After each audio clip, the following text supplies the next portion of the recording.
Hi guys! Welcome to my vlog. So it's been a long time since natapos yung pinagawa kong cabinet kay kuya. Pinauwi ko pa talaga siya para masimulan ito kasi nga ang katwiran niya mas mapapamahal daw ako kapag bumili pa ako and yung gagawin lang. Kasi nga ang isip niya ay mas mahuna pa yung mga mabibili kaysa dun sa gagawin. So ayan, pinagbigyan ko siya na gawin niya. And share ko na lang din guys, ito nga pala yung nabili ko sa Orange app. Actually maganda siya nalalagyan ng libro, kaso nga lang yung mga sobrang malalaki kong libro ay hindi kasya sa kanya. Pero most of my books naman ay kumasya. So ito yung itsura ng room ko bago gawin yung mga cabinet and everything. So makalat siya, syempre ako to eh.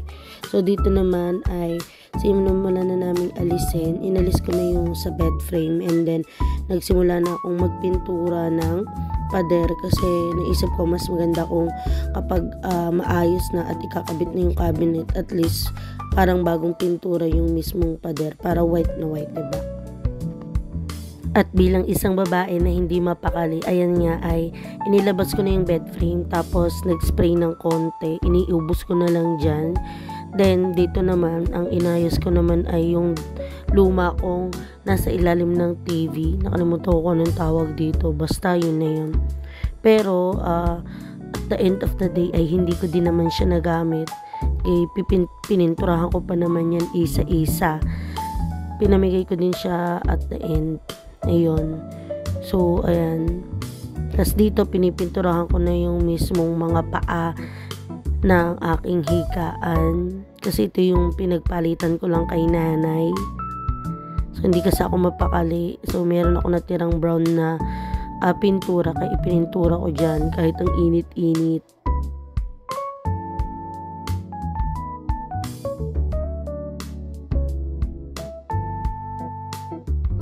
At eto na nga, finally, pagkatapos ma-cut ni kuya yung mga kahoy, akala ko naman hindi na ako kasama sa paggagawa.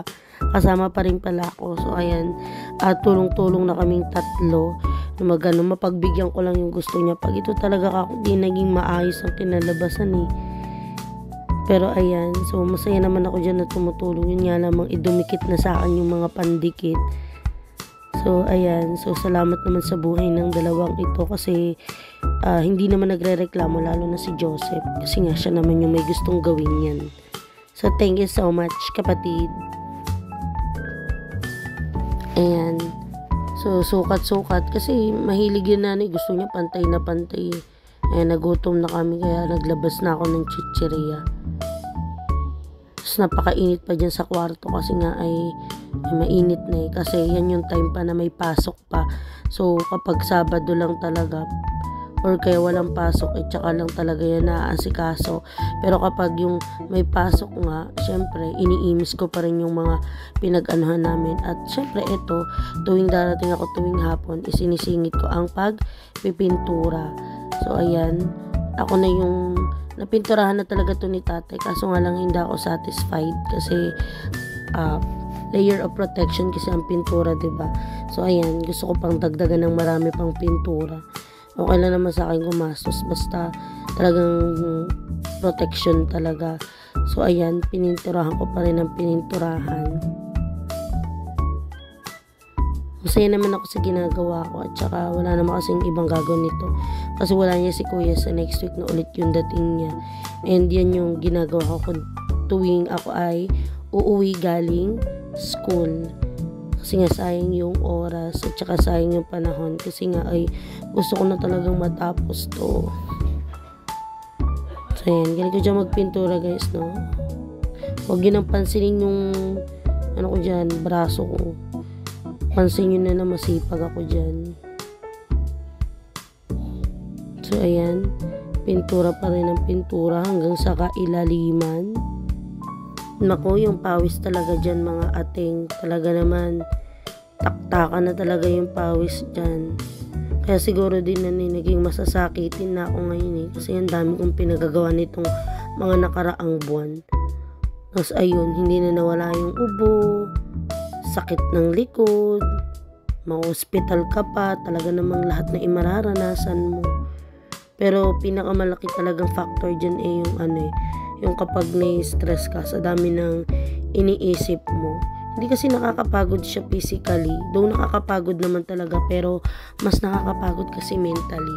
So ayan, kung makikita nyo dito ay pinakita ko na yung itsura ng kwarto ko na nakakabit yung cabinet. Kasi nga, yan ay actually tinanggal pa namin yan. So ang ginawa namin ay ni-repair namin siya para magkasya dito sa pader kasi hindi pala pantay yung pader na pinagkabitan. So, ayan yung itsura nung mismong room ko. Maliit lang talaga yan. Naka 0.5 lang. So, syempre, dahil hindi pa rin ako mapakali, nagpagawa naman ako kay kuya dito nung mga patungan. Mga pa-aesthetic ba? So, ayan, pinipinturahan ko siya ngayon para maputi talaga. Maputi siyang tingnan at walang bakat ng pagkadumi or ng kamay. Kasi nga, minsan madumi kasi yung kamay namin pag gumahawak eh. So, ayan, pininturahan ko. So, kung makikita nyo dyan, meron dyang floating, ayan, basta floating. Yung dalawang yan, no? Diyan ko ilalagay yung mga pang-design. Tapos, dun sa taas, kung nakita nyo may black dun, LAN cable, yun pababa. In case na gusto kong gamitin yung computer dito. Tapos, para diretso sa internet, naka-LAN cable. Tapos, dyan sa baba, makikita nyo may table dyan. So, wala yung paa. So, syempre, thankful ako sa kay kuya kasi siya yung siya yung nagkabit niya. Hindi ko naman kasi kaya yung gawin na mag-isa. So, yan ay floating din yan. Floating table yan. Pero, naibababa yan. Yan yung kagandahan dyan. Kasi nga, ayoko sana nung may paapa-apa. Kasi parang ang bulky niyang tapos ang hirap pag nagwawalis. And at the same time, pag hindi ko siya ginagamit, pwede ko siyang ibaba. Basta, tatanggalin ko lamang yung saksakan or yung extension na nasa ilalim. Kasi may butas din dyan para mismong daanan yung mismong extension. Diba? Ang ganda. Huwag yun napansinin yung likod ko kasi pawis na talaga at saka wala na talaga sa vision yan. Basta, ginagawa ko kung ano yung gusto ko kasi nga gusto ko ay mapaganda yan. May pasok pa rin yan nung ginagawa ko to. So talaga namang pawis na pawis lagi. Kaya nga hindi ko din masisisi sarili ko eh.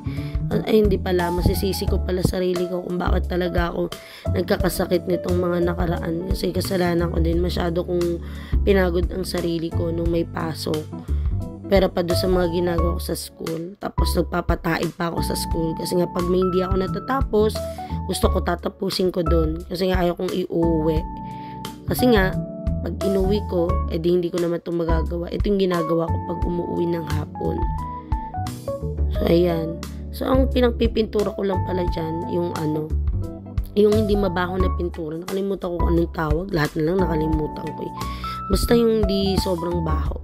Hindi siya yung pangkahoy talaga na Tapos, by this time, yung cabinet, nakita nyo kanina, may taklob na yun. I mean, meron na nung sliding door. Mamaya papakita ko sa inyo kung anong kinahinatnan nung mismong itsura, nung mismong kwarto ko.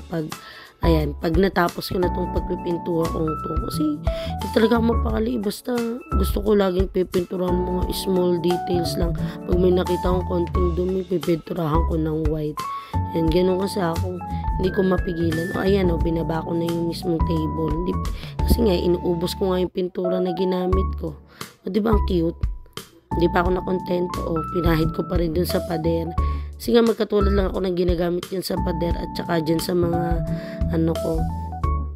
sa mga floating emerald ko. Diba? Bumalik ulit ako dito sa taas para pinturahan ulit. Tapos pader ulit. Hindi na mapakali. So, ayan, yung mga pinagagawa ko dyan kahit pawis na pawis ako. May bigla lang akong naalala nung ginagawa ko to kasi may nagsabi sa akin na tapos na yung working hours ha.